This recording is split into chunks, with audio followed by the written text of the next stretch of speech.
अब ASK as solutions के CEO वैभव सांघवी जुड़े हैं, जिनके पास फंड मैनेजमेंट में करीब 2 दशक का अनुभव है। ASK से पहले एवेंडस, एम्बिट और DSP मेरिल में भी काम कर चुके हैं।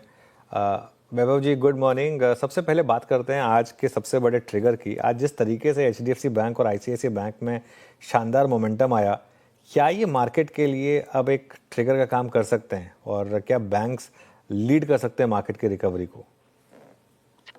अनुज, गोइंग इनटू दी नंबर्स अगर हम देखें तो एक ब्रॉडर एक्सपेक्टेशन था कि मोस्ट ऑफ द बैंक्स में काफी बड़ा प्रेशर रहेगा नेट इंटरेस्ट मार्जिन्स में, और उसी के कारण हम प्रॉफिटेबिलिटी में थोड़ा प्रेशर देख सकते थे। ऑल्सो ये भी एक एक्सपेक्टेशन था कि asset quality specially on the MFI side I think थोड़ी ज्यादा प्रेशर में रहेगी। सो broadly going into the numbers, banking as a sector were marginally underweight in that sense.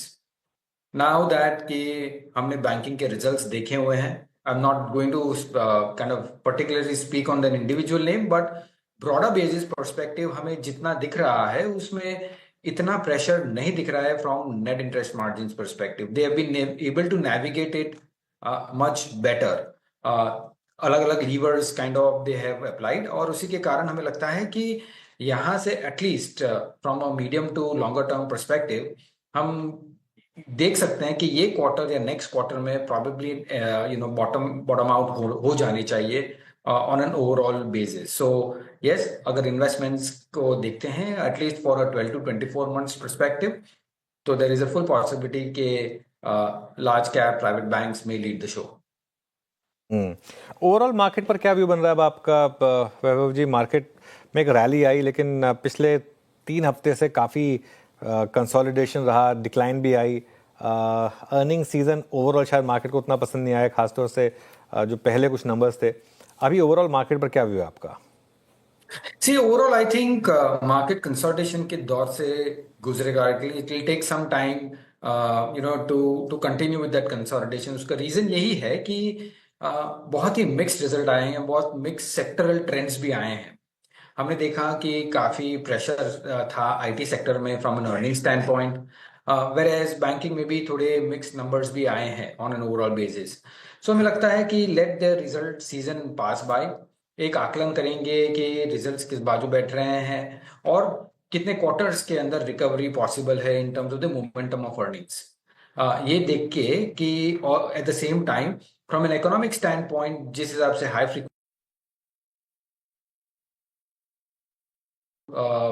improve a bit. So going into the festive season, जब हम consumption as a kicker देखेंगे, तभी हमें लगता है कि ये market on overall consolidation zone के बाहर निकल सकता है।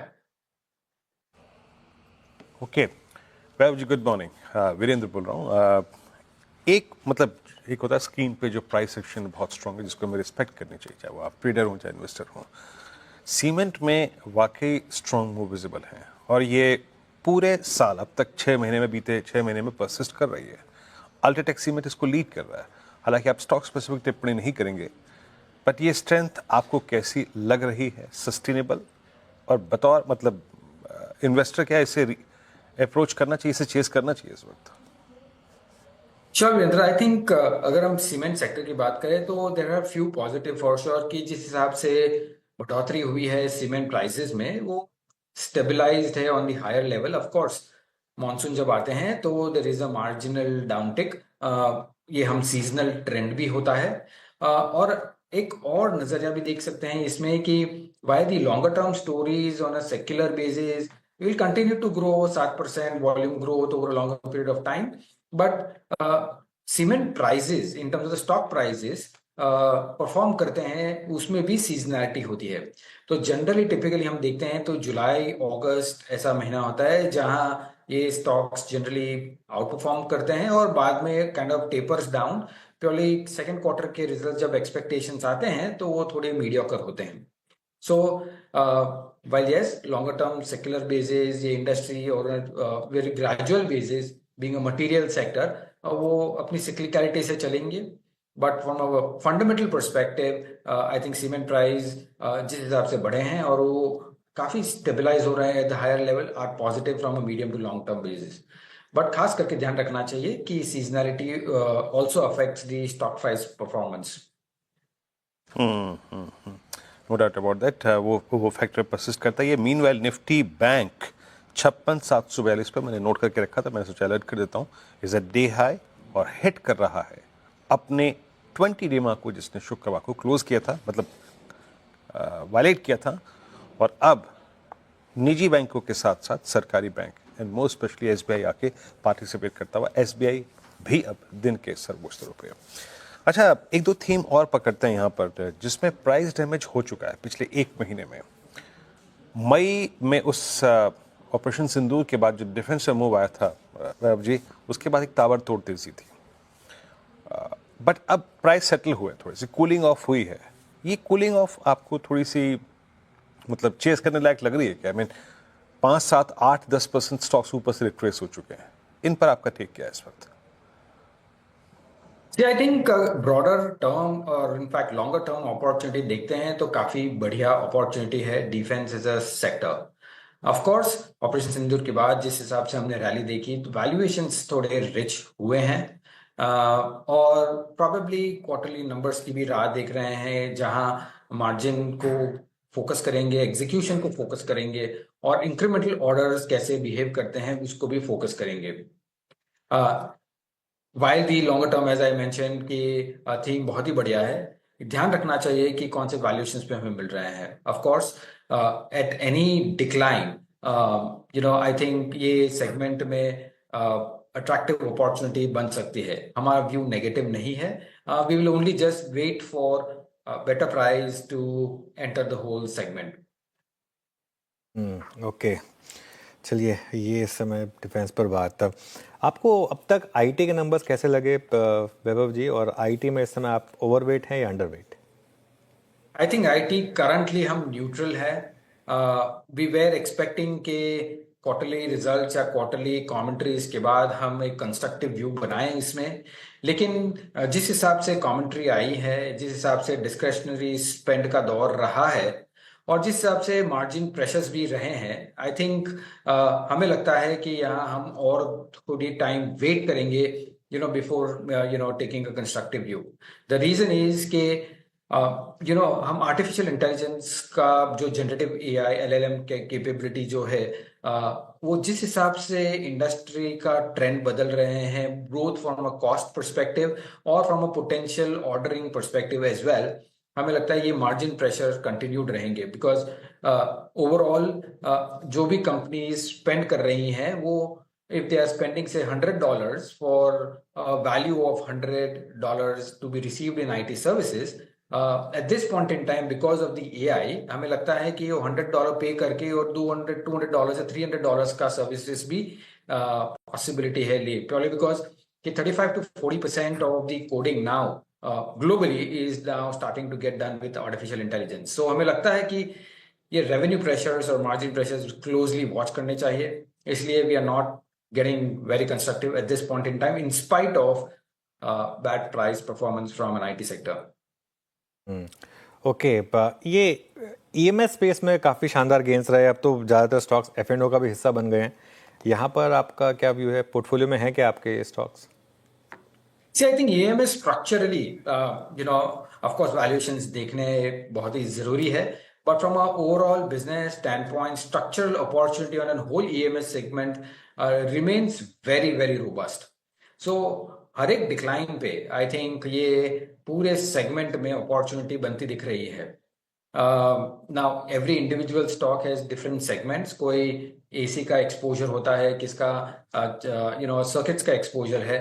सो अलग अलग कैटेगरीज में सिक्लिकलिटी पॉसिबली आ सकती है शॉर्टर टर्म के लिए, बट वो सिक्लिकलिटी या शॉर्टर टर्म वीकनेस एक अपॉर्चुनिटी की तरह देख के आई थिंक अच्छे प्राइस पॉइंट पे एंटर करना मुनासिब हम समझते हैं। तो आई थिंक ये segment on an overall basis, longer term basis perspective हमें बहुत ही एक्साइटिंग लगता है।